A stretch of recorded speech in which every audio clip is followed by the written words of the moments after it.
She thought it would be just another sweet vacation photo with her mom in Paris. But when she looked closer at the picture they took near the Eiffel Tower, she noticed something that made her heart stop. Subscribe for more stories like this and tell us in the comments, where are you watching from? The air was warm with the promise of summer as Emma Harper stepped out of Charles de Gaulle Airport. Her camera slung over one shoulder, the weight of it as familiar to her as the curves of her own fingers. Beside her, her mother, Lillian, hailed a taxi with an ease that betrayed her comfort in foreign cities. Lillian had been to Paris before, back when she was a student, back when everything in her life still shimmered with possibility. For Emma, this was a first. Her world until now had stretched no farther than Chicago's patchwork neighborhoods and the brick-walled campus of her liberal arts college.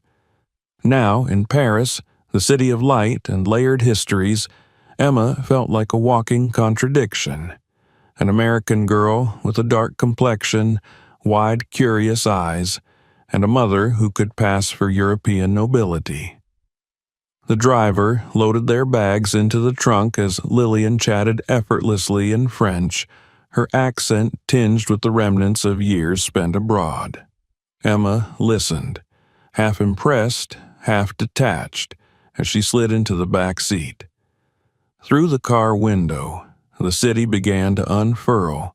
Wide boulevards lined with trees just beginning to blossom, cream-colored buildings with wrought iron balconies, and a sky so blue it seemed to belong in a film.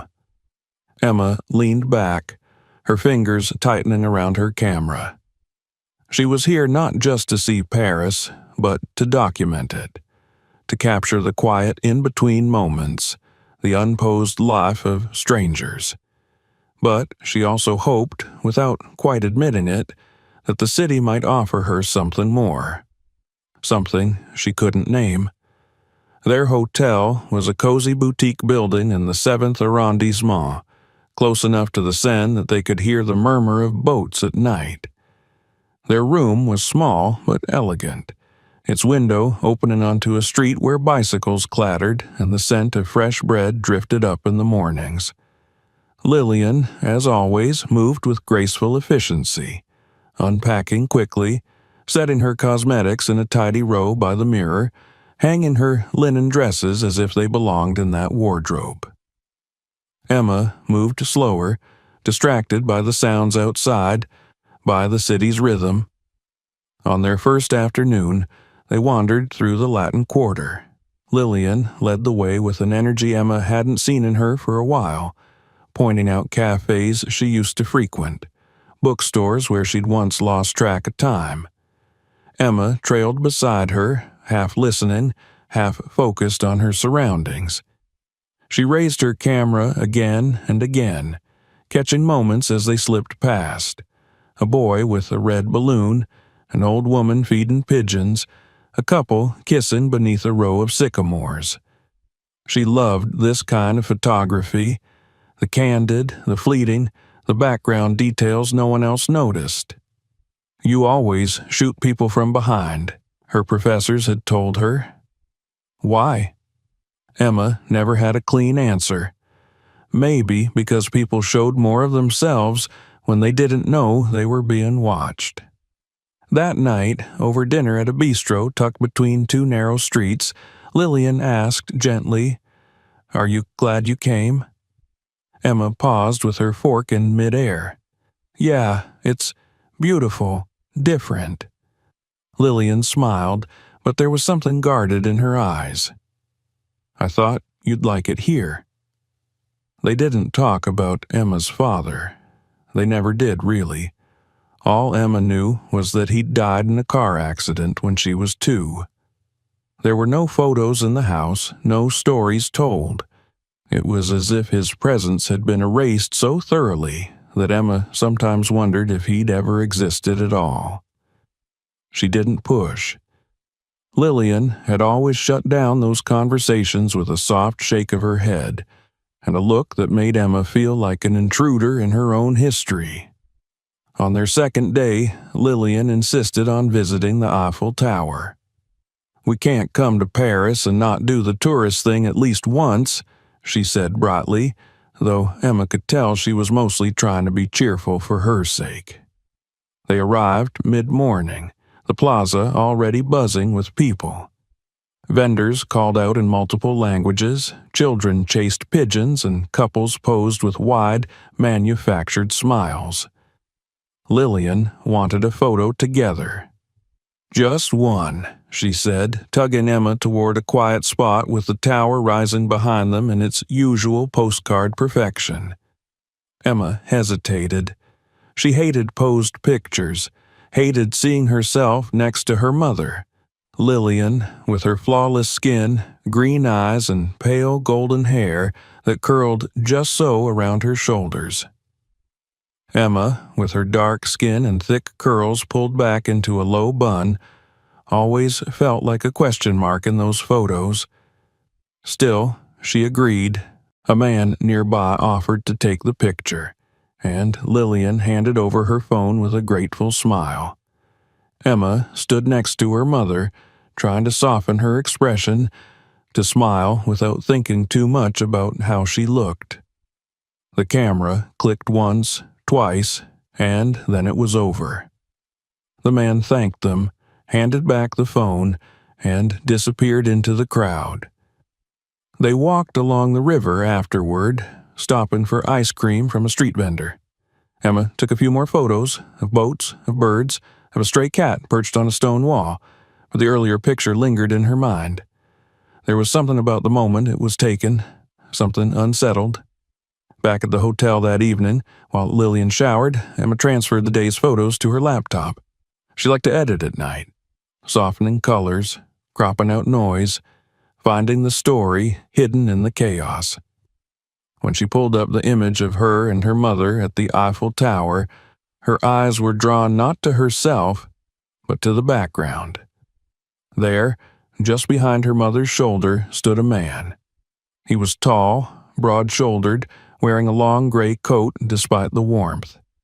His hands were clasped over a simple cane, and his gaze was locked directly on the camera lens.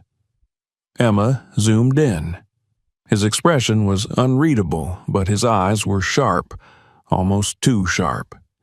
His skin was dark, like hers, and there was something unmistakable in the set of his jaw, the line of his mouth.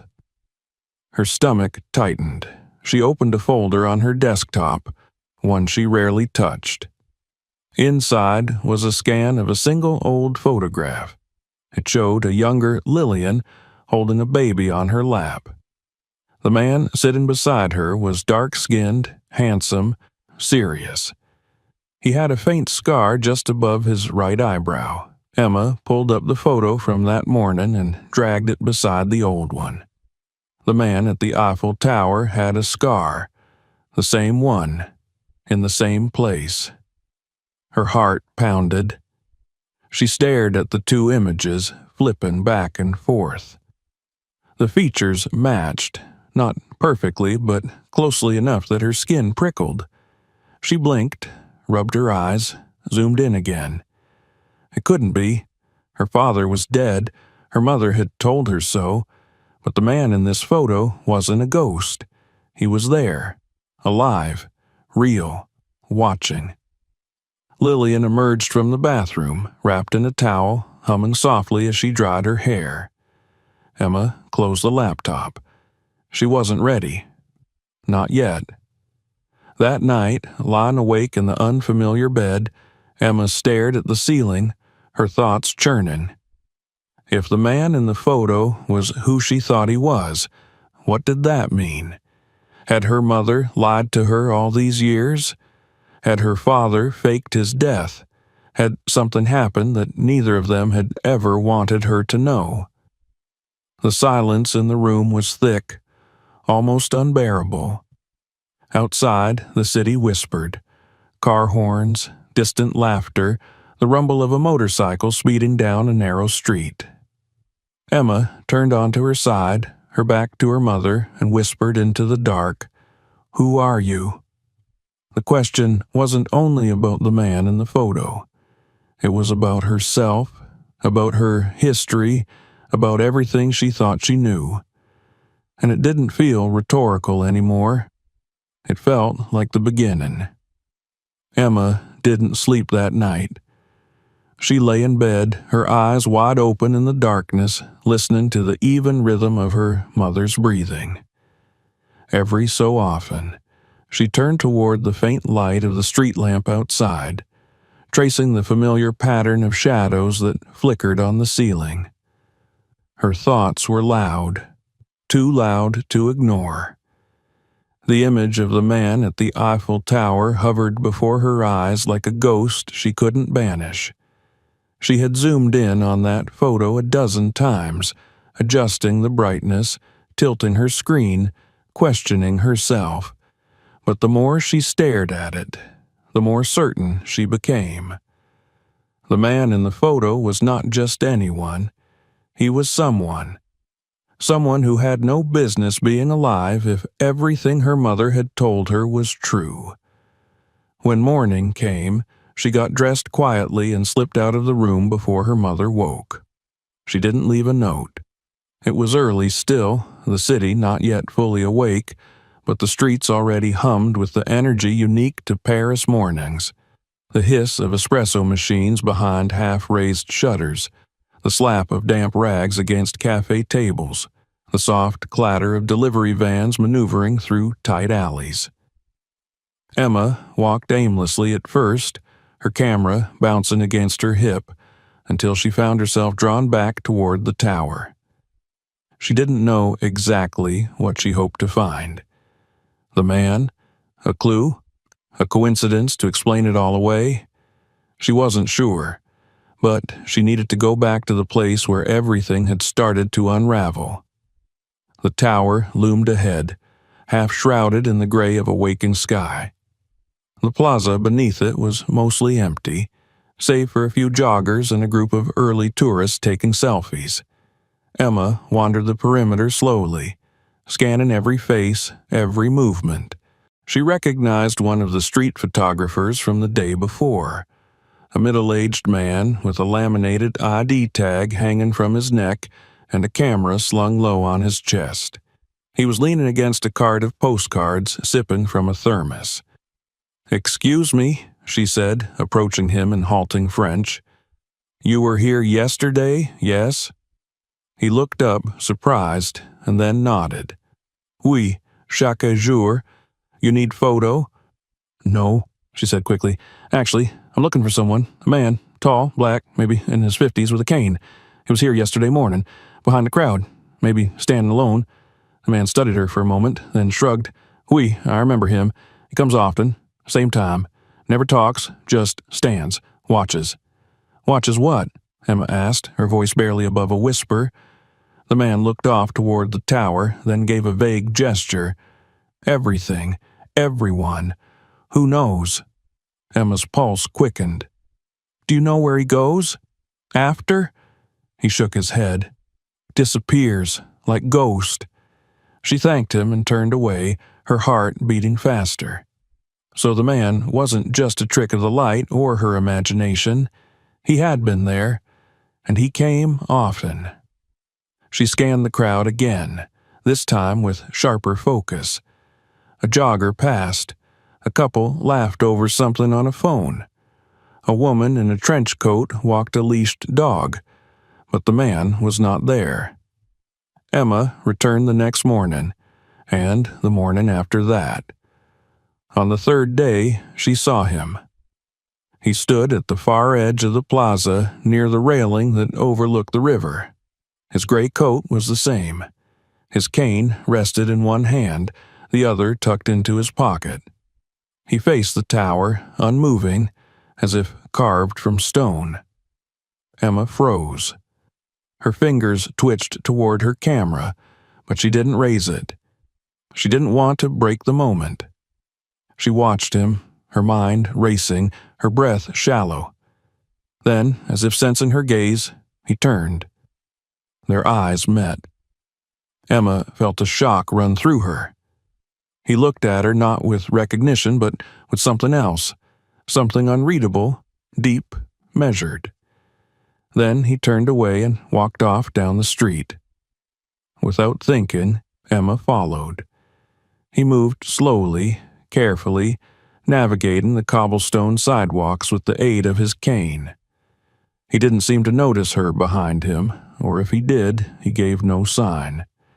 They passed cafes just setting out their chairs, a florist unloading crates of blooms, a group of children in matching uniforms chattering on their way to school. Emma stayed half a block behind, her footstep quiet, her nerves electrified. Eventually, the man turned down a narrow alley and entered a small cafe with a red awning and faded gold lettering. She paused outside, peering through the window.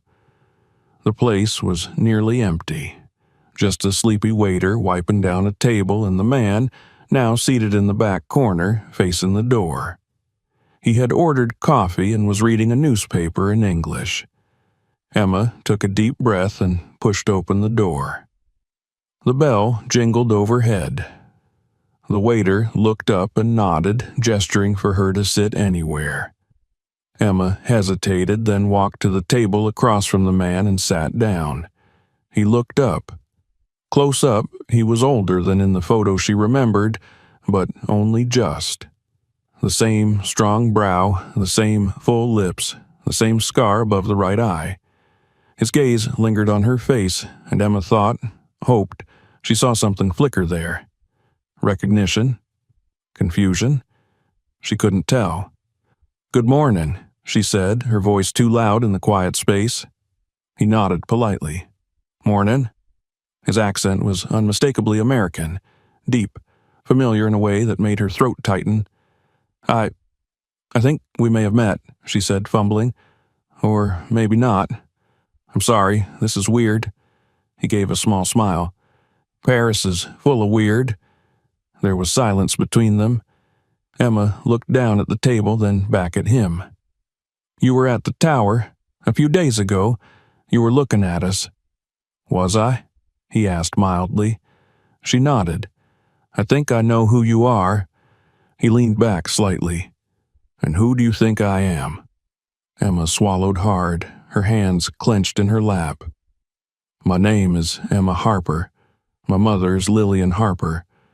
She told me my father died when I was 2, but I found a photo from that day.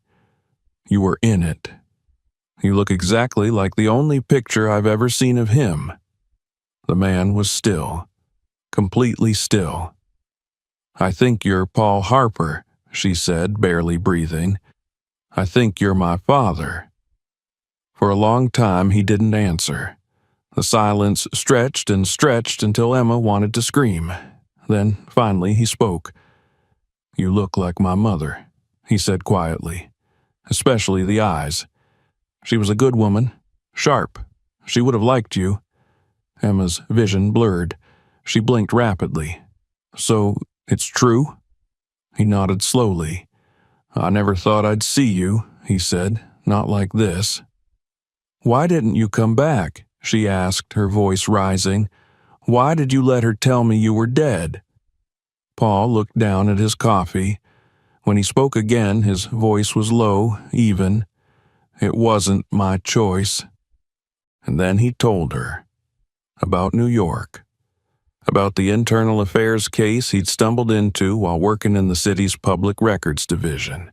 About the police officers with connections to organized crime. About the threats, the surveillance. The night someone broke into their apartment and left nothing stolen, but moved every drawer, every picture, just enough to say, "We know where you are." Lillian had been terrified. Emma was just a baby. He had refused to testify. They had no choice. "They gave me a way out," he said. "New name, new city, but the cost was high, no contact, ever." Emma couldn't breathe. "I watched when I could," he said, "online, from afar. I knew Lillian, moved back to Chicago. I saw your high school graduation photo on the school site. You looked happy." Emma pressed her hands against her face, trying to stop the storm inside her. "She never told me," she whispered. "She was protecting you," Paul said, "and maybe herself." They sat there in silence, Two strangers bound by blood and years of absence. Emma didn't know what to feel. Anger, relief, sadness, all of it. "I should go," she said finally, standing. I don't know what I need." Paul nodded. He reached into his coat and pulled out a folded piece of paper. "I don't want to push myself into your life, but if you ever want to talk again, this is where I'll be. Most mornings." Emma took the paper without speaking. She left the cafe, stepped into the street, and let the noise of the city surround her. She didn't go back to the hotel right away. She wandered for hours across bridges and down narrow lanes, her thoughts a blur. When she finally returned, Lillian was sitting by the window, her phone in her lap, her face tight with worry. "Where were you?" she asked sharply. Emma didn't answer. "You saw him," Lillian said, reading her face, "didn't you?" Emma nodded. "I asked you one thing, Emma," her mother said, her voice breaking. "One thing. To leave the past alone." "But it's my past, too," Emma said quietly. They stood facing each other, the weight of years between them. Lillian sank onto the bed, her shoulders trembling. "I did what I had to do," she whispered. "I was scared, and I didn't want you growing up afraid." Emma sat beside her. "I'm not afraid," she said, "but I need to know the truth." Lillian didn't argue. She didn't promise anything. She just sat there, the city lights casting long shadows across her face. That night, Emma didn't sleep either, but this time, she didn't feel alone. The morning after Emma confronted her mother, Paris felt quieter than usual. Rain had swept through the city overnight, leaving the streets slick and gleaming, the sky a muted gray that hung low over the rooftops. Emma stood at the window of their hotel room. Her fingers curled lightly around the curtain as she watched the raindrops gather and trickle down the glass. Behind her, the room was silent. Lillian sat at the small table by the wall, a cup of untouched coffee in front of her face pale and unreadable. Neither of them had spoken much since the previous night. There had been too much between them, words that refused to form, emotions too heavy to rise. When Emma had told her mother she had met Paul, had heard his side, Lillian hadn't protested. She had only sat down, her hands folded in her lap, and looked away. It was the first time in Emma's life she had seen her mother look truly afraid. Now, in the quiet hours of the morning, Emma turned from the window and finally spoke. "I want to hear your side," she said. Lillian looked up slowly. Her green eyes, normally so sharp, seemed distant. "I don't know where to begin." "Start with the truth." Lillian let out a long breath and reached for the coffee. She took a sip, winced slightly at the bitterness, and then set the cup down with both hands wrapped around it for warmth. "I met your father in New York," she said. "I was 23, fresh out of grad school. I'd just landed a job designing sets for an off-Broadway company. Paul worked in records for the city. Not the most glamorous position, but he was ambitious, always talking about how he wanted to do something that mattered. He had this drive in him, this need to stand for something." Emma sat on the edge of the bed, listening. "We moved in together after a year," Lillian continued, "and when I got pregnant with you, we were scared but happy. We weren't married, but that didn't matter to us. What mattered was that we were building a life." She paused, looking down at her hands. Then it changed.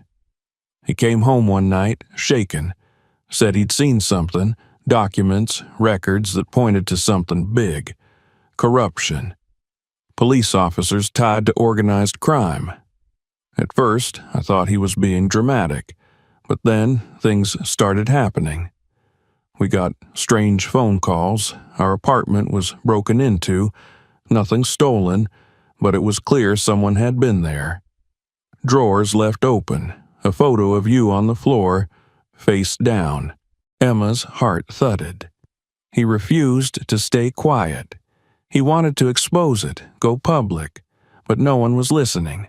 The threats escalated. He tried to report it internally, but someone higher up buried it. That's when he was approached. A government official offered him protection, off the record, a full identity change, disappearance. But the catch was he couldn't take us with him. Emma blinked. Why not? They said we'd be safer apart, Lillian said, her voice tightening. That if we disappeared too, it would draw attention. So the plan was for him to vanish, make it look like he died, and we would move, start over. They told us it was the only way. She looked up at Emma now, her eyes shining. I didn't want to. God, Emma, I didn't want to, but I was terrified. You were so small. You don't know what it's like to hold your baby and wonder if someone might come in the night and... Her voice cracked. I thought I was protecting you. Emma swallowed the lump in her throat. So you let me believe he was dead. I didn't know what else to do, and when the years passed and nothing happened, I told myself it was working, that the best thing for you was to grow up safe, without fear, without complication. Without the truth, Emma said. Lillian flinched. I didn't think you'd forgive me, she whispered. I don't know if I do, Emma said honestly, but I'm trying to understand. They sat in silence after that, the only sound the gentle patter of rain against the windows. Emma's thoughts were a tangled mess, but one thing had become clear. She could no longer ignore the past. She had two parents, two versions of her childhood, and somewhere in the middle was a truth that belonged to her, not to be hidden, not to be rewritten, but to be faced. Later that day, Emma left the hotel alone and returned to the cafe where she had spoken with Paul. She wasn't sure he would be there. It was already past their usual more than an hour, but she hoped. She needed to see him again, to ask the questions that hadn't yet been asked. To her surprise, he was there. He sat at the same table, a book open before him, his glasses resting low on his nose. When he looked up and saw her, something in his expression shifted. Just slightly, but enough for Emma to see that he had been hoping she'd return. She sat down across from him. I talked to her, she said. Paul closed the book and nodded. I figured.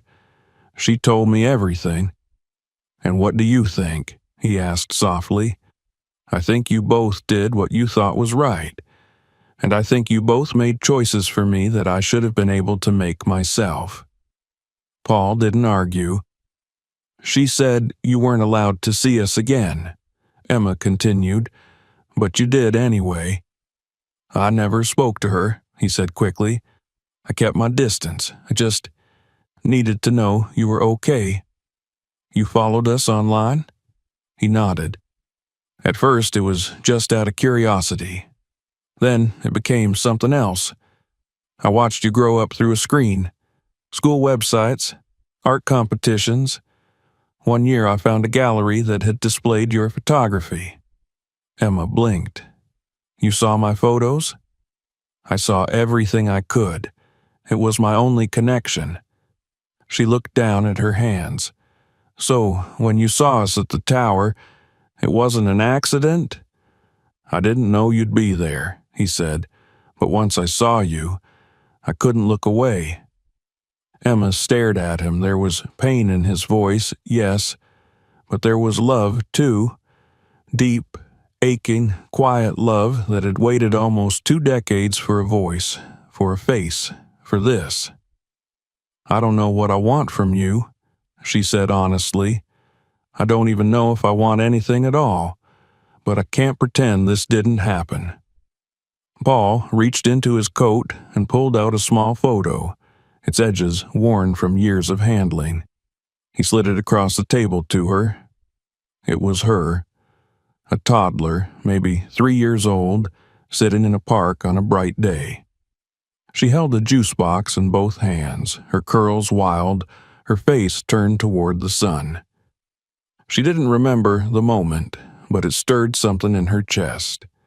The photo had been taken from a distance. "I took that just before I left," he said. "I couldn't say goodbye, but I needed something to carry." Emma pressed the photo to her chest. Her eyes burned. "I feel like I've lived a whole other life I didn't know was mine," she whispered. Paul nodded. "Me too." When she returned to the hotel that evening, Lillian was waiting with a small suitcase by the door. "I'm going home early," she said simply. Emma was startled. "Why?" "I think you need time. Alone, with him, with yourself." She offered a sad smile. "And I think I need time to accept what I've hidden for too long." Emma didn't argue. They hugged tightly, the kind of hug that said everything words couldn't. After her mother left, Paris felt different. Not quieter, but deeper. Like a well whose depths she was only beginning to understand. She spent the next few days wandering the city alone, sometimes meeting Paul for coffee, sometimes just walking and thinking.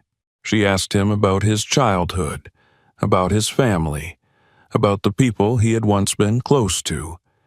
She told him about her classes, her favorite photographers, her frustrations with college, her love for light and shadow. They didn't talk about the future. Not yet. One morning, as they sat on a bench near the Pont Alexandre III, Paul said, "I don't expect anything from you, Emma. I'm just grateful I got to see the woman you've become." Emma looked at him, really looked at him. "I'm still figuring out who that is," she said. Paul smiled. "We all are." That night, she printed the photo he had given her. She framed it, placing it beside her laptop on the hotel desk. She stared at it for a long time, wondering what that little girl would say if she could see her now. "You've made it this far," she whispered. "Let's see where it goes from here." And, for the first time since arriving in Paris, she slept without dreams. The day began quietly, with the soft rustle of wind through the trees lining the boulevard and the distant chime of bells from a nearby cathedral. The morning sun, shy and golden, filtered through the gauzy curtains of Emma's hotel room, casting slow-moving shadows across the hardwood floor. The framed photograph of her younger self, the one Paul had carried for 18 years, stood propped against her travel journal, as if watching over the room in calm silence. Emma stirred beneath the crisp white duvet, her thoughts already awake, tumbling through memories and moments like pebbles skipped across water. It had been nearly a week since her mother left Paris, and in that time, something inside Emma had shifted. Not resolved. She wasn't foolish enough to think that, but something had rearranged itself, like a puzzle piece rotated into place. Each conversation with Paul brought a strange sense of familiarity and distance, as though they were two people speaking through a long tunnel, straining to meet in the middle. She still didn't know what role he would play in her life moving forward. A father? A distant relative with shared blood but separate lives? She wasn't sure. And maybe that uncertainty was enough for now. They had agreed to meet again that afternoon for a walk. No agenda, no weighty conversations, just time. She welcomed that. It was hard to breathe with so much unsaid between them, and harder still to feel whole when the part of her was still grieving the version of reality she had carried for 19 years. The version where her father had died in a car accident, where her mother had done the best she could, where there were no secrets, no betrayals, just a girl growing up in a city that was never quite sure how to claim her. Emma dressed slowly, choosing a soft blue dress that moved when she walked and a lightweight jacket that matched the shade of her favorite notebook. Her camera, always with her now, hung at her side like an extension of her body. Before leaving the room, she paused at the window, watching the city stretch awake. Paris looked different to her now, not because it had changed, but because she had. Its beauty hadn't dulled, but it felt less like a fantasy and more like a place that held pieces of truth in its quiet corners. She was learning to see it not through the lens of a tourist, but through her own. They met near the Pont Alexandre III just as the sun began its slow climb toward noon. Paul waited by the balustrade, his coat buttoned neatly, his cane resting against the stone ledge. He looked older than he had in the photo Emma had studied so obsessively that first night, but he looked real, something more meaningful than perfect. She smiled as she approached, and he returned it with the cautious warmth of someone still measuring the ground beneath his feet. "I hope I didn't keep you waiting," she said. "Not at all. I like being early. Gives me time to think." They began to walk in step, the river beside them gleaming with soft light.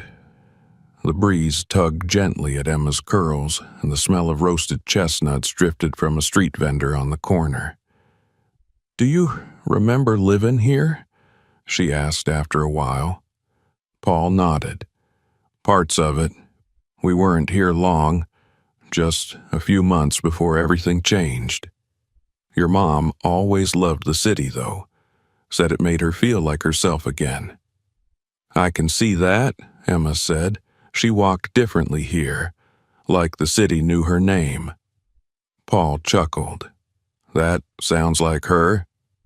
They paused near a row of benches, and Paul gestured to one. Emma nodded, and they sat in silence for a moment, watching a child chase a pigeon across the cobblestones. "I've been thinking," Emma began, "about stories. The ones we tell ourselves, the ones we let others tell for us." Paul glanced at her, waiting. "I thought I knew who I was. Then suddenly, I was someone else, and I don't know which version is true." "They both are," he said, "even the one built on a lie, because you lived it. It shaped you." Emma nodded slowly. "But I want the whole picture now. I want to know where I came from, what I missed, not to erase what I had, but to understand it." Paul reached into his coat pocket and pulled out a small leather notebook, the edges frayed, the cover worn smooth by time and handling. "I started writing in this the day I left," he said. "Just notes, memories, letters I never sent. I didn't know if I'd ever see you again, but I wanted something to me to exist for you, in case." He handed it to her. Emma accepted it carefully, her fingers brushing against his. The leather was warm from his hand. "I don't know if it's any good," he said with a wry smile, "but it's yours." Emma opened to a random page. The handwriting was dense, slightly slanted. The ink had faded in places, smudged by time and handling. She read a few lines, her chest tightening with emotion. "I missed your 3rd birthday. I wonder if you still had curls. I hope you smiled that day. I hope you knew, somehow, that you were loved." She closed the notebook and held it to her chest. "Thank you," she said, her voice catching. Paul looked away, his jaw tightening. "There's more I want to give you," he said, "but only if you want it. Only if you're ready." "I'm not ready for everything," she admitted, "but I want to keep trying." That afternoon, Paul brought out his old film camera. It was large and heavy, its leather strap cracked but still strong. Emma ran her fingers along its body with reverence. "This was my favorite," he said. "I used it all through college, through most of your mother's pregnancy. I still think film tells the truth better than digital." Emma laughed. "That's debatable, but I respect the loyalty." He lifted the camera and looked through the viewfinder. "May I?" Emma nodded. He took one careful step back, adjusted the focus, and snapped a photo of her standing against the backdrop of the bridge, her curls framed by sunlight, the city rising behind her. The shutter clicked, and something in her chest softened. "I want to remember you like this," he said. "Here. Now." Later that evening, as the sky turned lavender and the lights along the Seine began to flicker to life, Emma walked alone through the narrow streets of the Marais. She had declined dinner with Paul, needing space to think. Her thoughts moved slowly, turning over every conversation, every memory, every silence between words. She wandered past a gallery and stopped short. Inside, behind the glass, was an exhibit of candid street photography. The photos were large, printed in black and white, framed in raw wood. One of them caught her eye immediately. A little girl with wild curls crouched beside a fountain, her face turned up to the sky, mouth open in laughter. Emma stared at it, her breath caught in her throat. It was her.